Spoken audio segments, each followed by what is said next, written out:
Anabel with Canine Campus, and today's film is about sending around a pool noodle.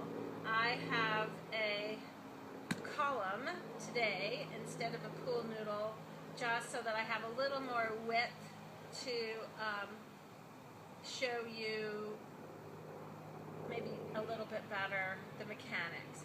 I urge you to practice the mechanics like I'm going to do today without your dog, so you truly understand how to do it. If we practice our mechanics first, then we're in a much better position to show our dogs quickly and clearly what we want. When we're fumbling around with our mechanics, at the same time we're trying to teach our dog gets frustrated and confused, and then we generally have to spend longer at it. So if it seems more time consuming to practice your mechanics first and then bring your dog in, trust me, it isn't.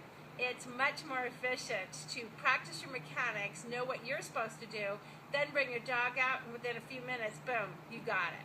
So, this is my dog. Whichever side your dog is on, the closest, your closest appendage is what I call the dog foot, the dog arm. So if my dog is over here, this is my dog foot, this is my dog arm. If my dog is over here, this is my dog foot, this is my dog arm. If my dog is over here and this is my dog foot, then this is my opposite foot, or my non-dog foot. Okay? So here's how this little send around the pool noodle is supposed to work. You want to send your dog around the obstacle and back to you. Alright? That's how it's supposed to work. You send your dog around the noodle, they turn towards you and come back to you. That's the mechanics. So how do you get that right? How do you know if you're doing it right? Some of you this week in class were having troubles. You were trying to turn your dog around you. When I was demonstrating, you remember that I kept moving the pool noodle so that I could get it right. You want to take your non-dog foot, your opposite foot, and put it in the middle of the prop so that your dog foot is able to step to the side of the prop. Okay? And then to double check yourself, see if your dog goes around that prop and turns back into you. And they do, okay? But take that same scenario and move yourself over here. And it doesn't work. Because if you send your dog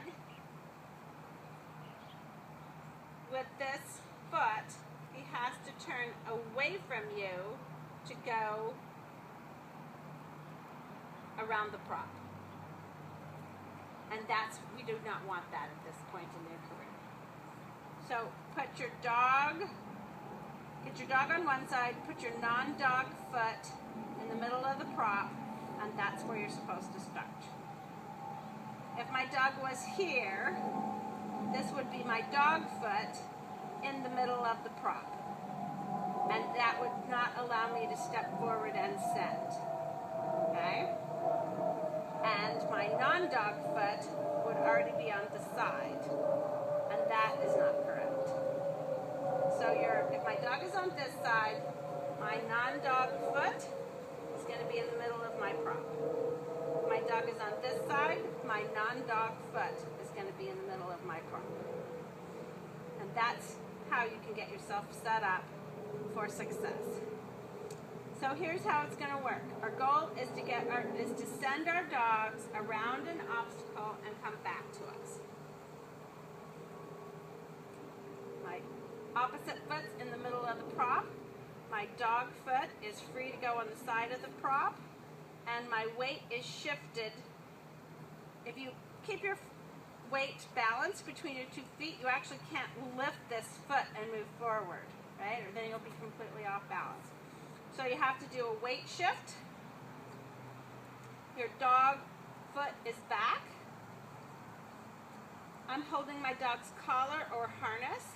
I'm going to pull back and I'm going to release.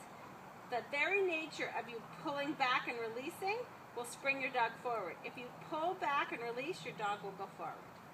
So I'm going to weight shift, put my dog foot back, pull back, release, and send my dog foot forward as well.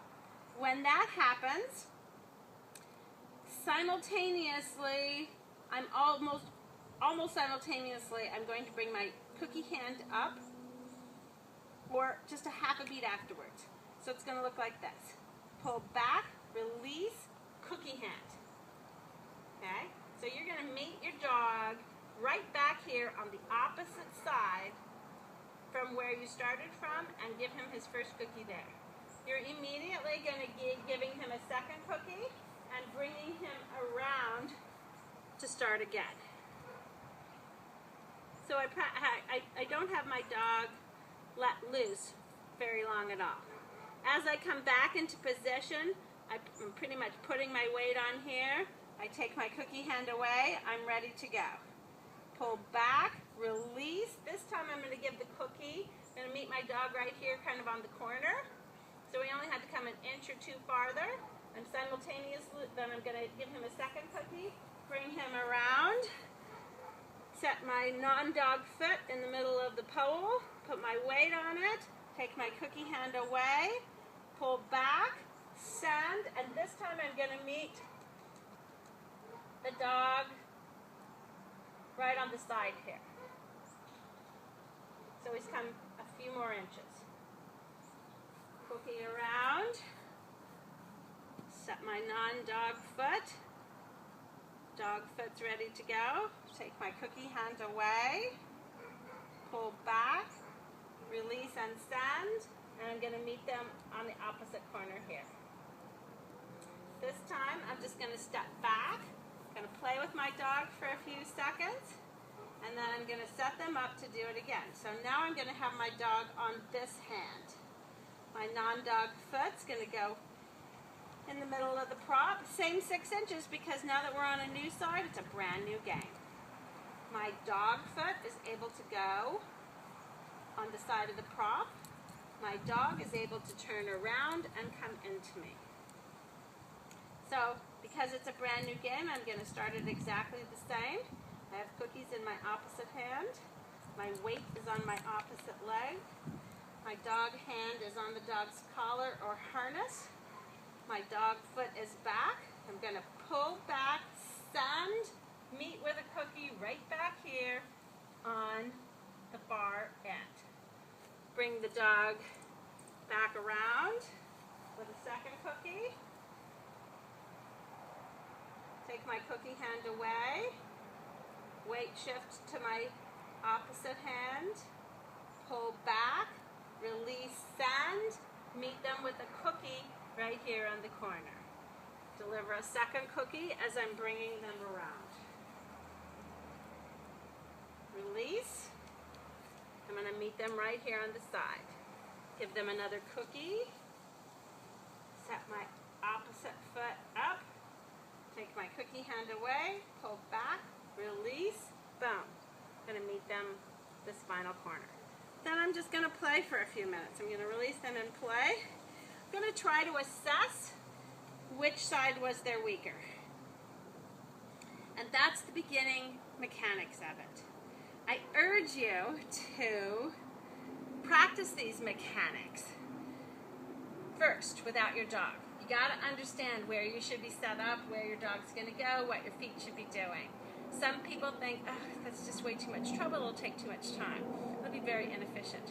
But the reality is that it's not. You're fumbling around, sometimes you just try to send your dog turning away from you, sometimes you send your dog right into the pole, you haven't figured out where to give the cookie, so your dog is confused. You spend 10 minutes trying to teach something that could have taken you 2 minutes and 2 minutes. So 2 minutes for your own mechanics, 2 minutes with your dog.